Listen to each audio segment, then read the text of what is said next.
Hello Opals users.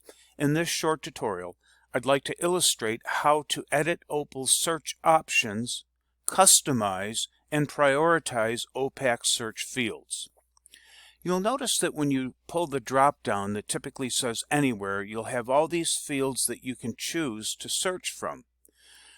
Some libraries don't need all these fields. For example, a senior resident Opals library, they did not want to use the ISBN or the ISSN or the place of publication, and they'd prefer not to have them look.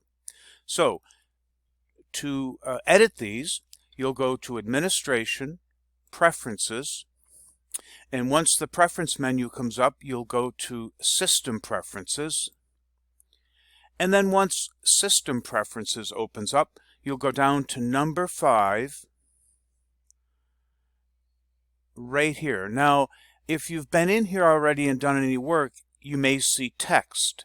However, if this is the first time you're in the site, or the preferences right here, you might see that it looks like this with numbers. And these are called attribute numbers or attribute order numbers. And then once you click this, you can change them. Okay?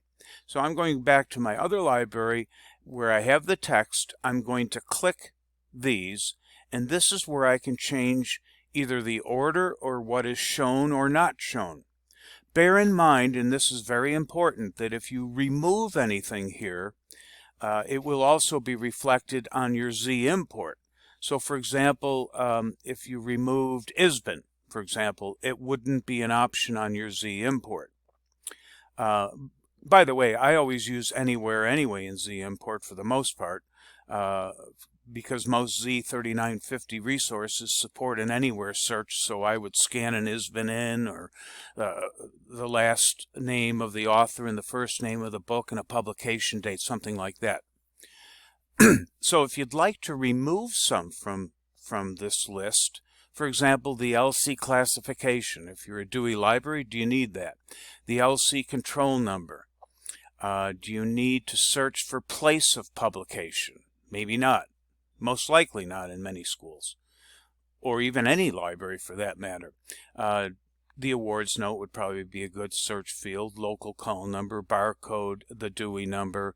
The record ID, most likely a student, teacher, user in a church setting or whatever type of library will not know the record ID, so you could remove that as well. Now, in addition to removing fields from showing up on the drop-down, you can change the order. So, for example, if I have Anywhere first and I want author keyword to be the second one, I can just drag it right here and drop it. And then maybe I'd like title to be right under author. Maybe I would then like subject to be under title. Okay, so once you can eliminate some, and I've eliminated a few here in this video. In fact, I'll take out the ISBN and the ISSN too. I wouldn't take out the series title because many people know their series and they may use that. So I'm going to save this.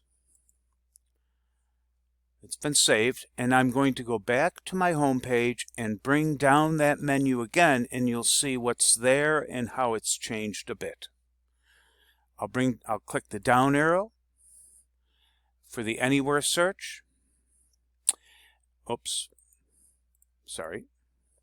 And now we see that Anywhere, author, title, subject. So you'll see that I moved these around earlier in this clip, and now they're showing at the top.